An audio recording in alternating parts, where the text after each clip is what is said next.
So here we go. Welcome. Hello there, and welcome to episode 181 of the FlameFlash.net podcast. Going to be this time around, Swordagent is joining us, Hello, everybody. and I know it's been kind of a busy gaming week this week and last, but we've had releases of Civilization 7. There's some fairly big news from Marvel Rivals. Overwatch had a new season. More time walking events started in World of Warcraft. It's quite the gamut of gaming news.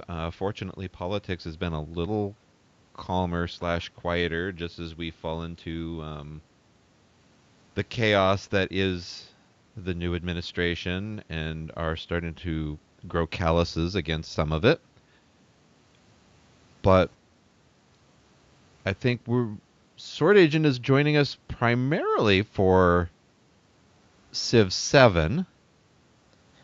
Yep, definitely more on the gaming side of things. My attention is a little too diverse to focus on any one thing, but I've definitely played more Civ 7 than anything else recently. I've got too many options and too little time. Welcome to parenthood as a full-time employed adult, bud. Yep, exciting stuff. Like you even recently acquired a uh, Steam Deck, right? I did. Haven't played any games on it yet. I'm looking forward to testing it out.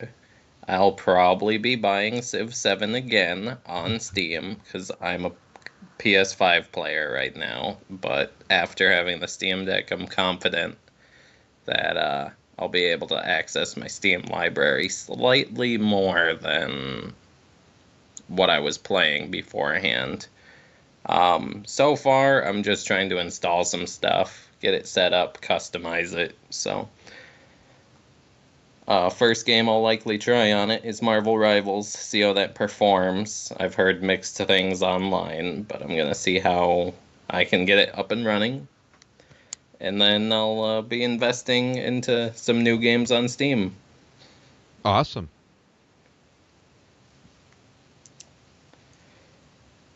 But in terms of Civ 7, you and I just made our first significant progress in a game this morning. Yes, exactly. We were playing. We got through the first age. So those So, not familiar with the Civ series, on the video portion, I'm actually playing a one-player Civ, so folks can see Civ 7 a little bit. But it's a strategy game. You're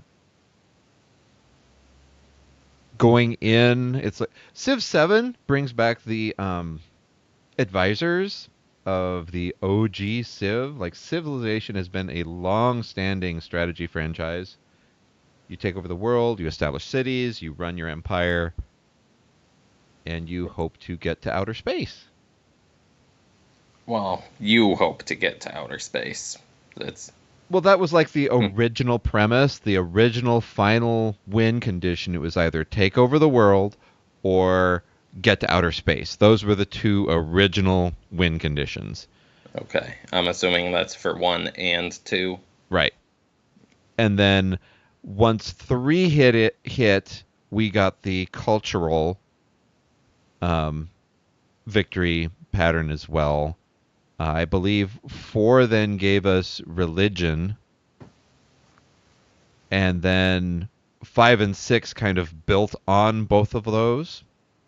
And 7 here, it's just a completely different ball game. Yes, but I love the new victory conditions personally. Now it's legacy paths, and you don't have to commit to any one victory condition, not necessarily, in order to win the game. Feels to me like you can have a lot more pieces on the board. and just explore more, right? Yep, it feels like you have more options, and the ages definitely, to me, feel like they grant you new opportunities rather than hinder you. But this being your first Civ 7 game, I'm on my third or fourth now. What are your initial thoughts on, well, I guess the legacy paths, but the game in general? What jumps out at you to discuss?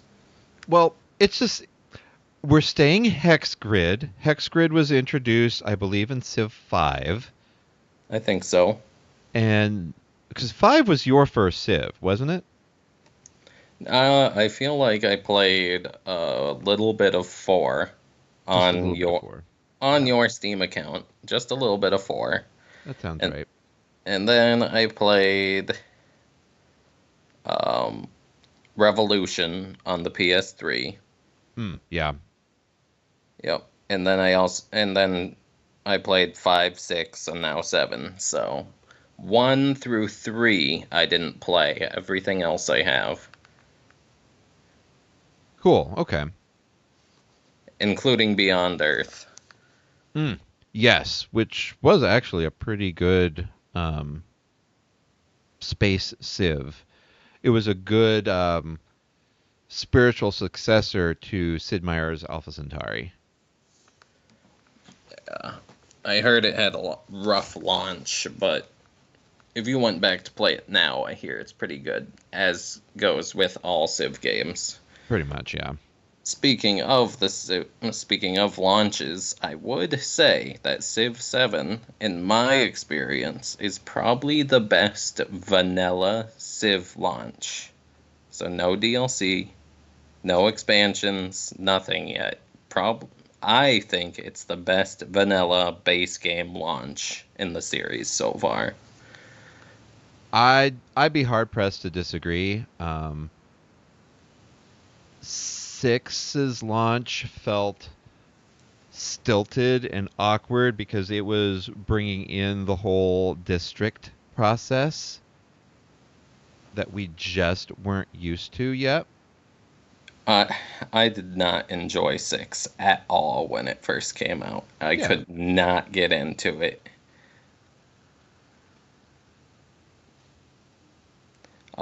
5 I loved right off the bat. Everything else I could get into. 6 I couldn't.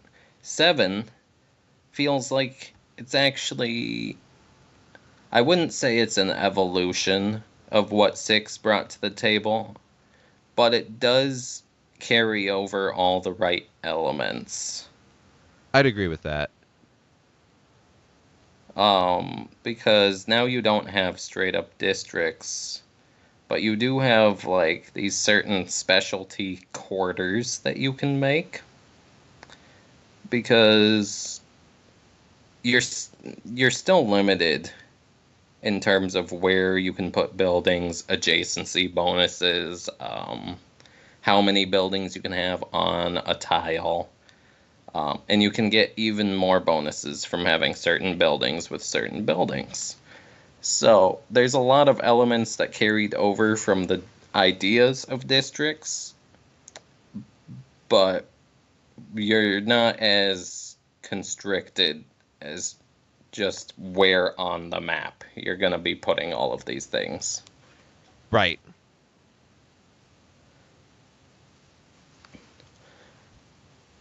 Like right now, just building up a single city, even that process feels very, very different, but refreshingly so. Like you have your settler, you send it out, you establish, but then suddenly you're,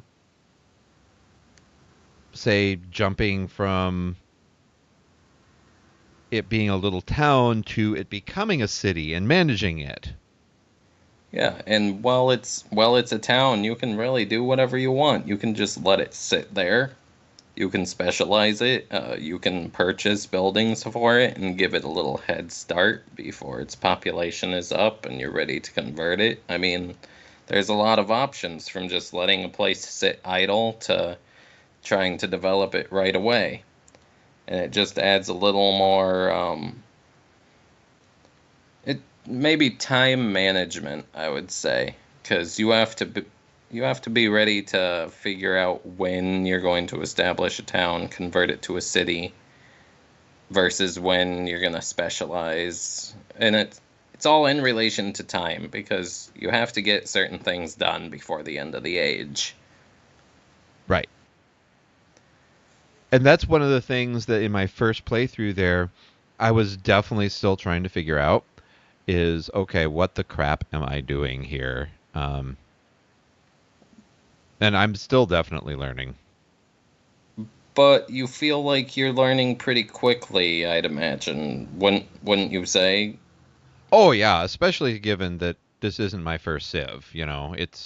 It's not my first rodeo out here in figuring out these games. It's just Yeah. it But feels freshly different, uniquely different. yeah, I would say by the time that the antiquity age comes to an end, you're really just starting to realize on your first playthrough, and this goes for my first playthrough as well, what the game is expecting of you and how the game's expecting you to play, which then reflects, well, what kind of experience you're going to have, because it does give you enough options that you can be flexible with it. Definitely.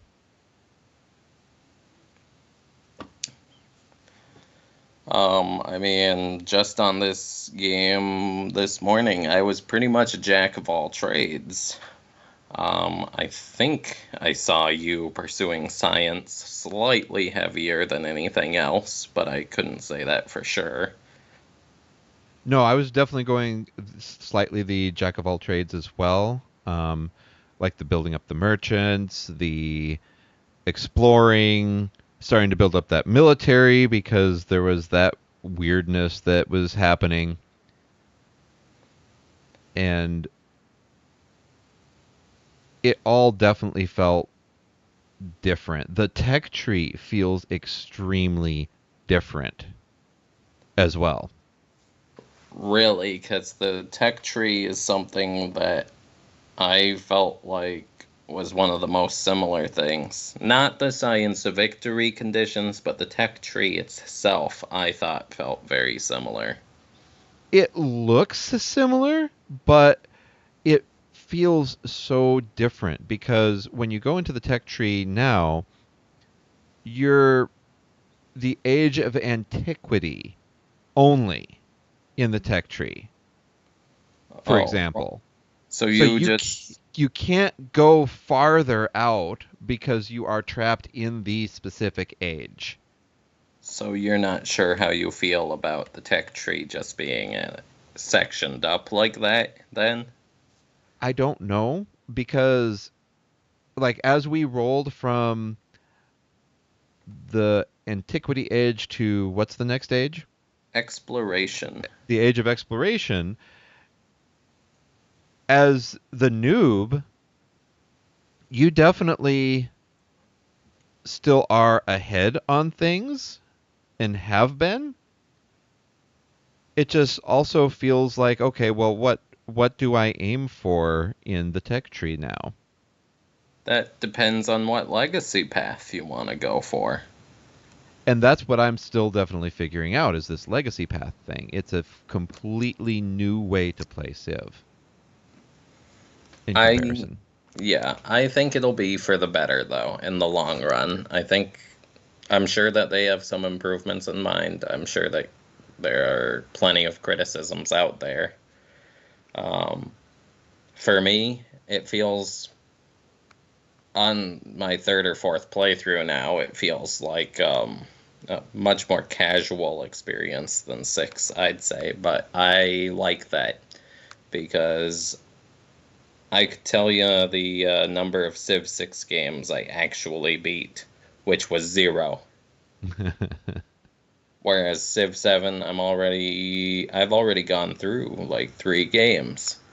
I lost to the first two, but I was experimenting quite heavily and just learning. Right.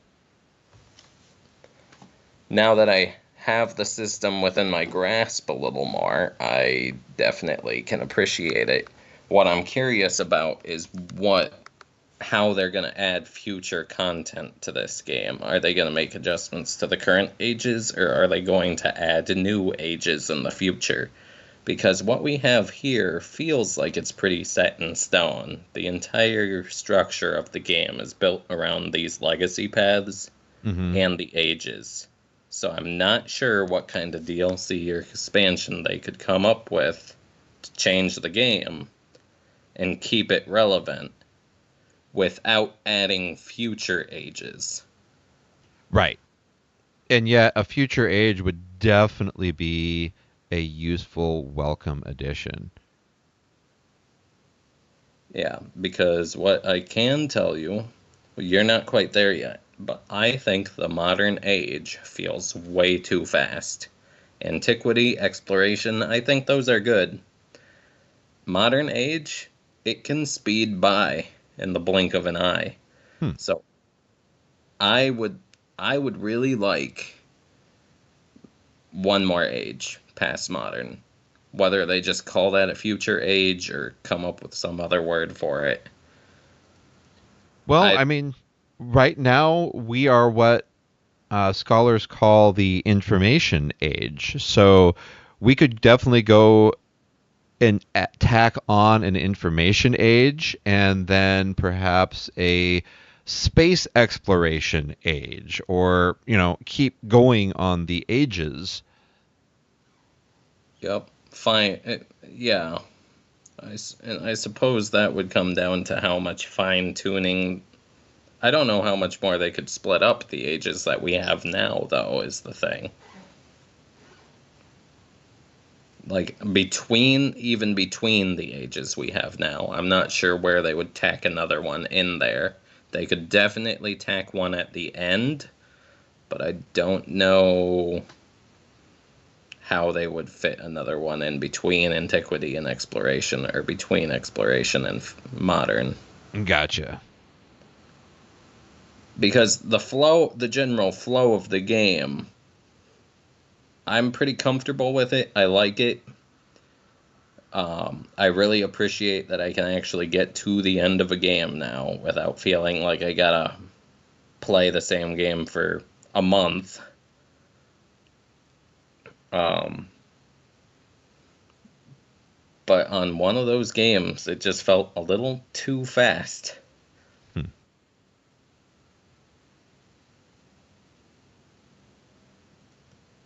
Interesting. Um, what's your opinion on diplomacy? I so far, with the multiplayer, I'm really appreciating the diplomacy. It feels a lot more back and forth, a lot more appropriately sharing and processing. Yep. I would agree with you. It's a little different when it comes to computer players, I would say, though, because you can really just get spammed with requests from computer players like crazy. The same player will come up to you, 3 turns in a row, same leader, same civ, and ask you for this, ask you for that. And all of your favors is going to be gone, almost one way or another. Really? Huh. Yeah, I That's guess what that I makes sense. that's what I felt like happened to me. Don't feel like I went more than 5 turns without having a diplomatic interaction. And sometimes it was actually more detrimental than it was helpful, so Hmm. the computer players definitely are doing more with the system than they have in the last couple games, and they're definitely more active. But sometimes they're a little too active, I think. Okay. Yeah, because that was something with passive games where you would be not really interacting too heavily with the computer. Yeah, sometimes some of them you would forget that they're even in the game with you. Yeah, exactly. Um, this time, that I wouldn't say that that's the case. This time, they could still be a little smarter, but you're definitely gonna know who's who, and you're not gonna forget that they're there either. Yeah, exactly.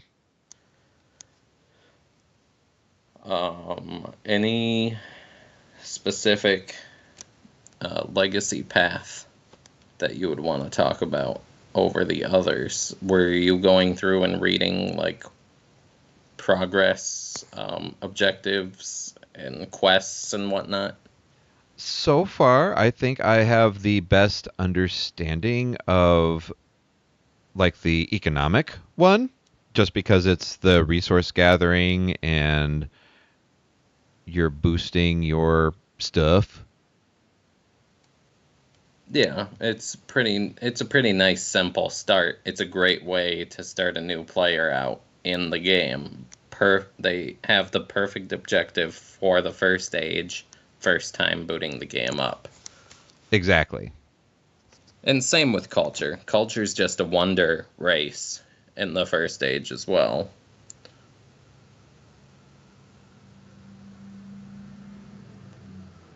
Militaristic, that's what it's always been. Yeah. And then science is just study the masteries, which I'm sure you noticed at one point or another.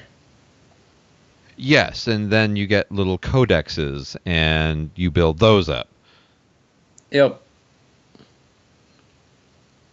So it's definitely going to take some getting used to because you just don't expect some of these tweaks. Yeah, you're just not ready for them. Um, as we enter the age of exploration, um, how do you feel about the game going forward? What are you going to pursue next? I'm definitely enjoying the exploration aspect. So they did a good job there because you're not just exploring the continent you start on anymore. You're exploring the world and you're actually able to get out there and do so. Yeah. Do you feel like it took too long to get to that point in the game, or do you feel happy about how familiar it made you with your home continent? That's really hard to say because I was very much ready to cross. And I found on my western shore, for example, on this first game, a single open ocean tile that was blocking me from exploring water further west, and that was annoying. Yeah, I imagine it would be. So there I was with my ship, and it couldn't do anything. Yeah. See, I knew that it wasn't really worth going out to sea before the exploration age began, so I didn't really bother. I found a couple of small islands like you now, but nothing major yet. I did meet another Civ that I don't think you guys came across. Oh, yeah, no, we didn't yet. So that's interesting to even hear that you did. Yep. I just decided to not mention it so that when he popped up for you guys, I could just be like, yep, I know he's there. Don't worry about it. He's already my ally, not yours. Something that you definitely do need to experiment more with yourself, I know, is independent powers and city states. You didn't really get much of an opportunity with those, did you? No, I didn't because they were claimed by others. Yeah, you did manage to spark quite the chain of events, though. between the four of us on the one continent, didn't you? Oh, that was just funny, but yes. Yeah, Yeah. because in previous games, if you take out what was known as the barbarian encampments, then you were done. Maybe you're doing a little bit of unit cleanup, but that's it. This time around, they'd been pumping out units. So it wasn't just unit cleanup. It was, oh crap, what is all of this? Not, I mean, if we ignore the remnants of the city state you took out, and you heard me, city state, not independent power, that's right. The, the independent power that I just converted to a city state that you took out. So let's ignore the remnants of that city state that we then had to deal with. You sparked a three-way war on our continent with that one action. Yeah. Yeah. Which was wild. Which didn't really resolve for the rest of the Antiquity Age either. In one way or another, it was still going.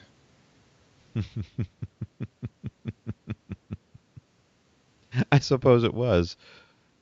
Yep, it most definitely was. It's only just now over and done with until somebody declares war again.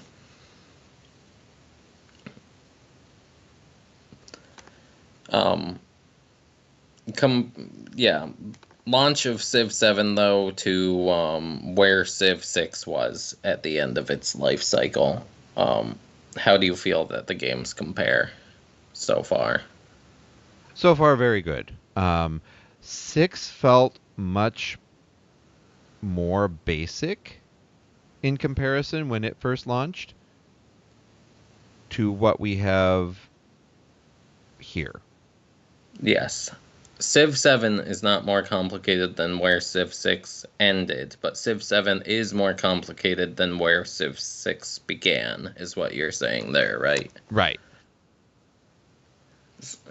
Yeah. Do you think there's going to be any reason to ever go back to 6 over 7 based off of what you've seen so far? Well, like your future brother-in-law is probably going to want to go back to 6 because he's familiar with that. It's the whole old homegrown, and he did get kind of raffle stomped in this first game of his. But hopefully he gives single player a chance and branches out. Yeah, hopefully he comes back to 7 with us for another shot. He was pretty bitter though. I mean, I was bitter, but not because I was losing. He was bitter cuz he's bad at the game. Um and he seemed to drop out today because of it. So, I do hope that he comes back. Me But too. I don't feel like he's giving the game a proper chance, Right. which I think if the community has a problem with 7, I think that's going to be the problem. They just don't want to move on. They probably invested a lot into 6, bought the DLC and the expansions for 6 that actually make the game good and worth playing. So naturally, they don't want to move on now. Yeah. But once you do, if you do, I think you'll see that 7 is. I think 7's going to be a natural improvement of the series.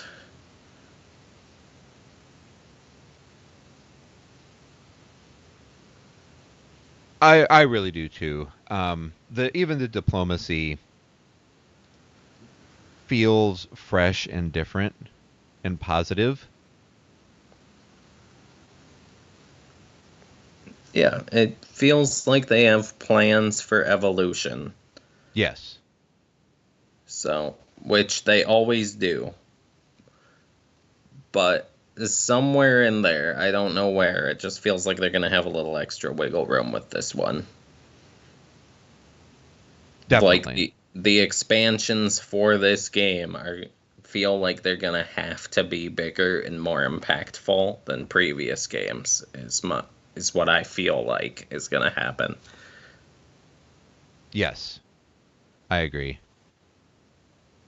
Because Civ 6, that one of the first expansions for that, wasn't that just it added the weather effects and the storms and so on? I think so. It's been too long. Civ 6 feels very positively complete at this point. But yeah, I think it was a fairly basic expansion on one of them. Was just, oh yeah, congrats. Now you have Weather. weather. Yeah. It's like, yay.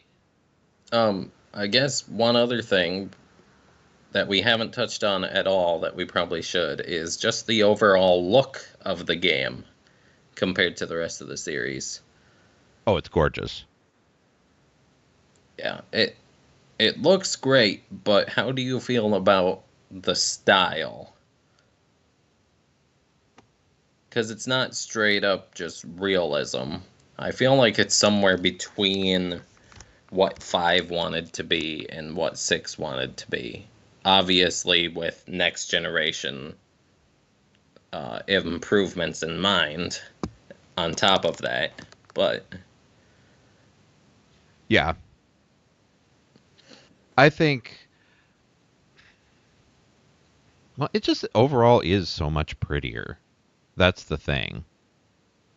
Just period. yeah, I feel like there are a couple of things that could pop a little bit more, especially in your cities, because so much of the game does pop out at you really well, especially just in terms of the landscape and the environment. Mm-hmm. But I feel like your cities just kind of get blended together after a while in terms of like if you zoom in and you take the time and you just sit there and stare at your city, you'll be able to tell what's what. But sometimes I don't feel like your city pops out as much as just the general world map does. That's fair. That's very fair. Especially wonders. I find myself sometimes just scrolling right over wonders. It's like, oh, did I even build that? Yeah, absolutely. Because I have one. I think I have the hanging gardens, and it's, oh, I have the hanging gardens. I can't really tell, but cool. Yeah, wonders are a little nerfed in terms of functionality. Sometimes there's some really good ones still, but in terms of size and looks on the overworld map as well, I feel like they are. Yeah. Like I said, if you zoom in and you go and stare at it, it'll still look great, but it just doesn't really pop out at you if you're not looking for it. And I want stuff like that to just sometimes catch my eye while I'm scrolling through. Yes. Yeah. Exactly. But I don't find it doing that. No. All in all, I do think the game looks great too, but just a small criticism is that some things could pop a little more. Yeah, that would definitely be nice.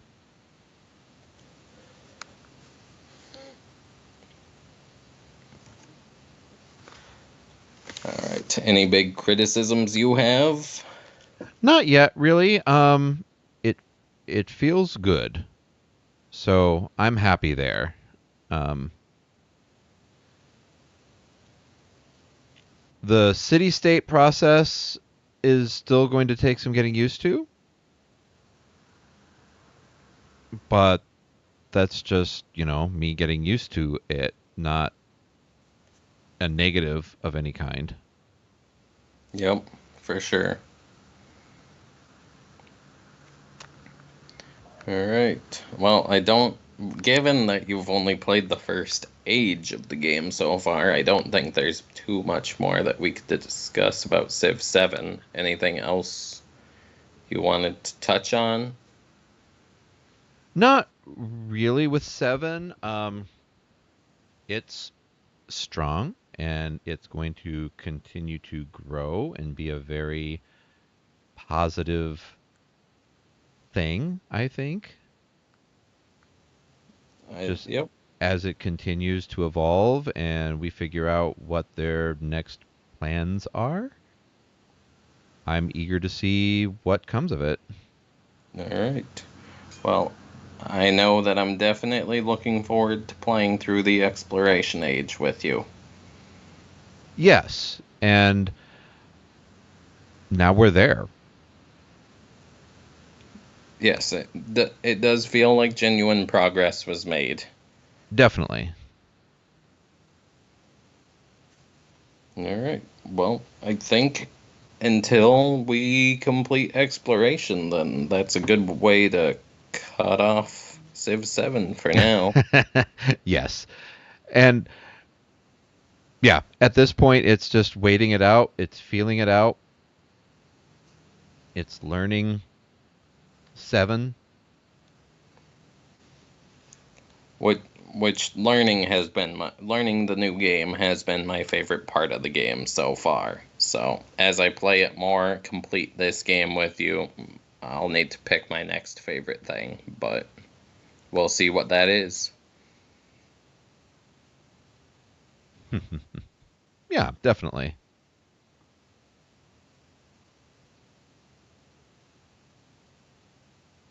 And then, so in other gaming news, and it's interesting that this is just so heavily gaming this time around, but Overwatch just launched a new event, a new season, and they brought back loot boxes. Have you stepped into Overwatch at all since the new season started last week? I haven't.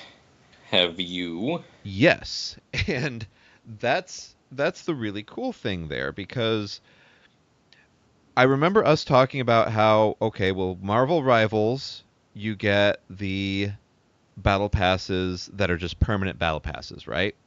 Yep, they don't expire, much And like Helldivers 2. exactly. So Helldivers has this process, Marvel Rivals has this process. Some of the bigger names like Fortnite, they don't have it. Fine. They're big enough, they can ignore it. But Overwatch decided rather than going the Marvel Rivals route, we're going to bring in loot boxes again. You can't buy them, but you can earn them. So no gambling, but you can earn them through either leveling through the current battle pass or other events and promotions that are going on. So this week, for example, there is some kind of a promotion, a rainy day promotion. So if you watch Twitch, you can earn a rainy day May skin. If you subscribe to people on Twitch, you can earn a Tracer skin. And then if you participate in the challenges in game, you can earn a Mercy skin. And on that path of the Mercy skin is earning some loot boxes. These loot boxes contain any previous battle pass content. Okay, I suppose that is impressive, especially since you don't have to spend money on the loot boxes then. Exactly. So you earn the loot boxes, you trigger them on the free battle pass, and then you have a just this chance of getting any content from any of the previous battle passes. So that See, means those that have bought a previous battle pass and filled it up, maybe they don't get that much, or they get Overwatch 1 content out of them. I haven't looked into what they contain if somebody's been so gung ho that they have everything, but the odds are you don't have everything. yeah, well, I've been playing Overwatch since it released, and I don't have everything. So I think you'd have to be special level of crazy obsessed to have everything in that game. Whether you bought it or played for it, I'm sorry, but Exactly. crazy. Exactly. And so there we are with the chance now of getting everything. Everything's available. Everything has a chance of getting. I haven't gotten too many. I got the 5 or 10 freebies because there was also a Discord quest achievement. So I got 10 right off the bat, basically. And it was mostly voice lines, it was mostly sprays, but again, it's for some of these new characters too that came with Overwatch 2. So suddenly you're getting things for characters that are newer that you just haven't been playing much, possibly. I don't know if that's enough to bring me back to Overwatch from Marvel Rivals, though. Short term, probably not, but longer term, this is a very positive change in the right direction, I think. I would agree it's a very positive change, but I feel like just in the amount of time that I stopped playing Overwatch, which I don't think I really played Overwatch 2 much last year at all. The year before that, I was obsessed, and I was obsessed at their launch, and I played it like crazy. I bought maybe the first 6 seasons of Battle Pass content, got it all up maxed out. But I feel like just since I stopped playing, the game has changed so much, put new heroes in, that it feels like I'd be playing catch up, even with not just with cosmetics, but just learning what these new heroes are doing now. What's Mm-hmm. the meta? Is my main even good? Will I have fun playing my main, and so on? Makes sense. Totally makes Marvel sense. Marvel Rivals, it's brand new, fresh. You can jump in. You don't have to worry that you haven't missed a year of content because there hasn't been a year of content yet. True. We're on season 1. Like, anybody could still jump in and get everything at this point. And speaking of season 1, um, the Fantastic Four have been slowly being added as part of the season 1 content, right? Correct, yes. I've played 3 of the 4 so far. I have not yet played The Thing, who is obviously a tank. So far, I'm really only fond of Invisible Woman in the support role. The Reed Richards and Johnny Storm have not yet impressed me, but I see their utility. I see why other people like them. The only one I enjoy playing is Susan Storm, though. Yeah, makes sense. And that works. I am traditionally more a healer, so I haven't even had a chance to try out Johnny or Thing. So maybe that's something we can do when this is over, when we're done here. Is hop over that to that. But I have been enjoying Susan as well, just for that healing aspect too. Just Yep.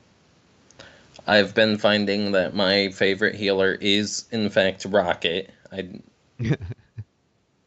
Um, if I have to play another support, I will, but if I play support, I'm probably going to be Rocket. cool. What makes Oh, Rocket stand out compared to the other healers for you? his synergy, he has so much synergy with other characters. I mean, Mm. he has utility. He can do damage if you're good at him. Um, his healing output can be crazy. I've hit 33k healing with Rocket. Oh I've wow. never been. He feels very balanced to me. You can choose what direction to go with him. Be more DPS on the front lines, or sit in the back and just shoot your healing orbs, and you can still be helpful. Hmm. Okay. He can be a really low maintenance character to play if you're just not feeling it in the moment, but if you're feeling it, he can be on the front lines really just and really just be a star member of your team. Cool. Very cool.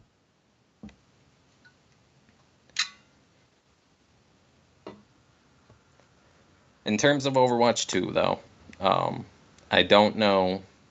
I really don't know if I could go back without more lore or story content making its way back to the game somehow. Because that's what I loved about Overwatch was the world and the characters. And it feels like that part of the game has run dry. Oh, that's too bad. I guess that makes sense though, because they don't really heavily publicize the new characters anymore or tell us the new lore about them. It's just, oh look, Havoc's here. What does Havoc do? He's a tank. Okay, cool. He's got big purple spikes on his back. Great. Yep, and that's it. That's all we know. That's what I would need.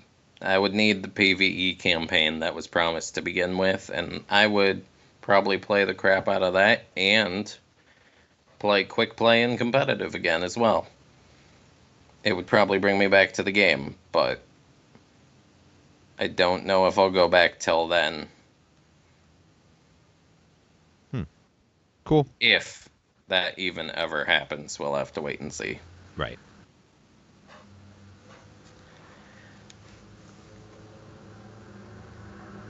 Okay. So yeah. Um, any other thoughts then on like the recent gaming news or anything or? No, not really.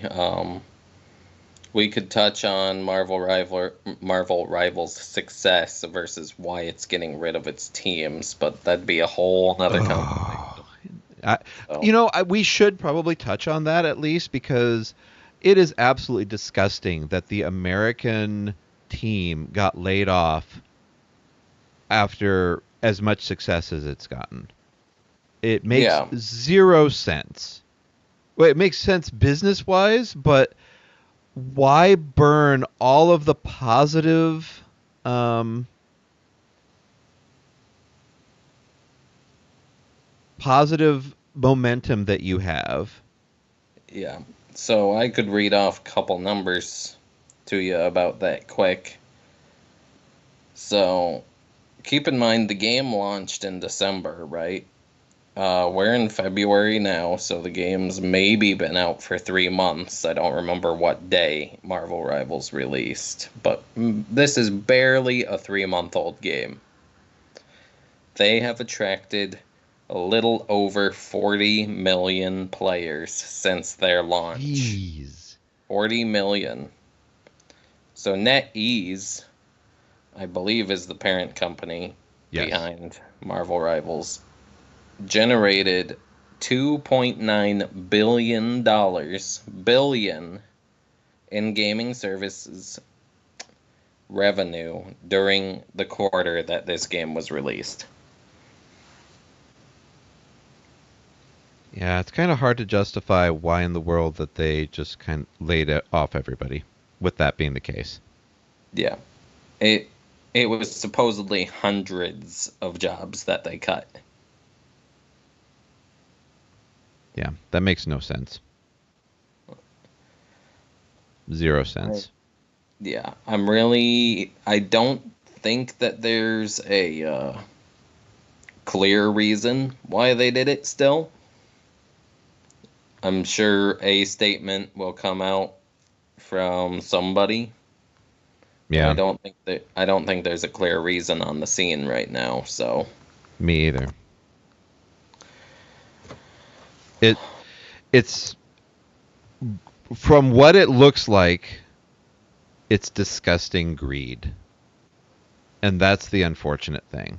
That it's just pure disgusting greed. yeah, well, I guess that some of the higher ups at Netease weren't happy with the game to begin with. Oh, Um, really? Supposedly they were scowling at paying Disney licensing fees from the very get-go Oh, early brother. development of this game. Like the high ups just weren't happy with what they were doing, that they were using the Marvel IP, that they were going to have to pay Disney, and so on. Um, Obviously, the development of the game went great, and the game took off when it launched.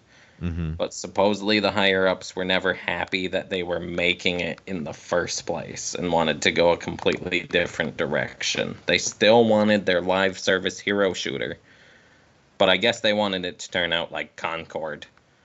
Poor Let's make an Concord. original, yeah, let's make an original IP and let it die immediately and take a huge loss instead of paying Disney a little bit of money and making a bunch of money. R.I.P. Concord. Yeah. Because let's be honest, an original IP hero shooter, what are the odds that that's gonna kill or compete with Overwatch? It wouldn't have. I probably would still be playing Overwatch if I didn't have Marvel Rivals right now. Yeah, But now that I do, it's a brand new, fresh hero shooter with a license that I love, with characters you and recognize. yep, and they're doing it better than Overwatch as of right now. Right. Overwatch is starting to catch up and go in the right direction, like we said earlier, but it's not there. And here's where the magic of behold the magic of competition. Just having another hero shooter on the market that made Overwatch run for its money again instead of going, "Oh hum, I'm complacent. We're the biggest, we're the best." Marvel Rivals entering the scene, forcing competition has revolutionized the scene. And we're only going to see good things, I think, because I mean, Overwatch is Microsoft at this point, and Yep. we have the Chinese giant NetEase for Rivals. Rivals. So neither of them are going anywhere. No, they're the two hero shooters to play.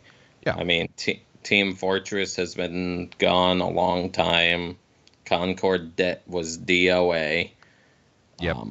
Paladins is not that popular when you compare it to the other two. If you really the next closest thing you could come up with that would maybe compete to these traditional hero shooters are MOBAs or things like League of Legends or Heroes of the Storm, you know. Yeah, exactly. Still just big character based hero fighters, I'll say, for lack of a better term. Hmm. But it's not the same. Not at all. Not at all.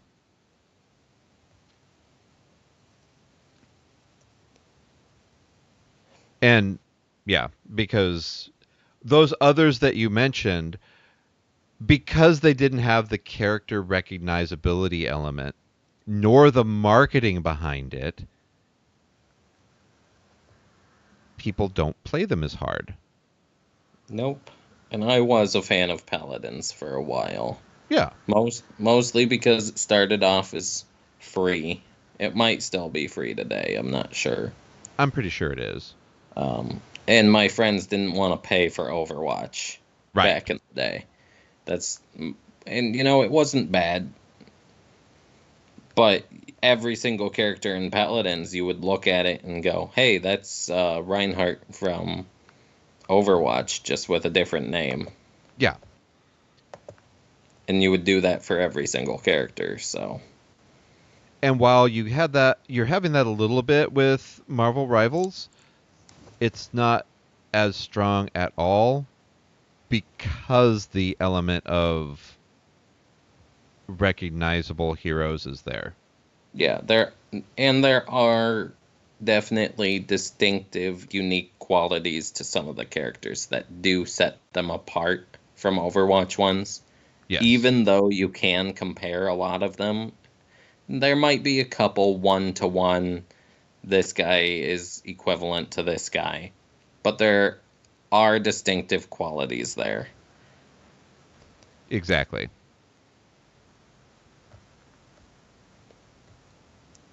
So, yeah, tonight I will not be playing Overwatch 2. I will be playing Marvel Rivals. There you go. Yeah.